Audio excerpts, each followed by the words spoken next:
অনেকে বলে লিটন দাসকে ডাক বলে, অনেক ব্যঙ্গ করে আক্ষেপ করে, আবার অনেকে ডিসকাউন্ট লিটন বলে।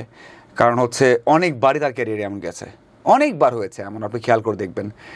আমি ছোট করতে চাই না, আমি আশাবাদী হতে চাই, কারণ লিটন দাস যখন ব্যাট করেন দারুণ ব্যাট করেন, একাও ম্যাচ জিতিয়েছেন, টেস্ট জিতিয়েছেন, ইন্ডিয়া এগেনস্টে অ্যাডিলেটে দারুণ খেলেছেন। আমি মাঠে বসে দেখেছি 2022 ওয়ার্ল্ড কাপে, তখন ওই মাঠে ছিলাম, বৃষ্টি হচ্ছিল, অসাধারণ ম্যাচ ছিল। লিটন দাসকে যে ওর ভয় পেতে পারে সেটা দেখেছি। লিটন দাস সেখান থেকে আইপিএলের সুযোগ পেয়েছেন, কিন্তু লিটন দাসের সেই সাইকোলজিক্যাল সমস্যা আছে, একটা মানসিক সমস্যা আছে একটা, যে আমি একবার যদি ট্র্যাকের বাইরে চলে যাই আর ফিরতে পারি না।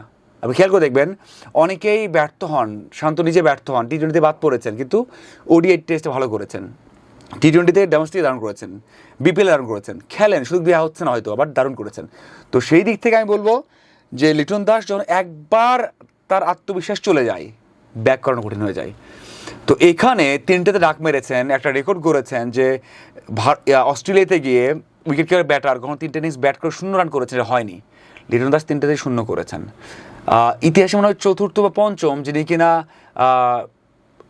টানা মানে ইনিংসে রান না করা মধ্যে তিনি একজন। এর আগে আশিস নেহেরা করেছেন মানে অস্ট্রেলিয়াতে গিয়ে। তো এমন অনেক রেকর্ড আছে, মানে অপ্রীতিকর রেকর্ড আছে লিটনের। আমি হয়তো আরও রেকর্ড খুঁজতে হবে, আমি রেকর্ডের ভাগিদার হয়েছেন, কিন্তু আমার কথা হচ্ছে লিটন দাসের দায় কি একাই, মানে একা দায়ী আমার মনে হয় না, আমার মনে হয় বিসিবিও দায় আছে।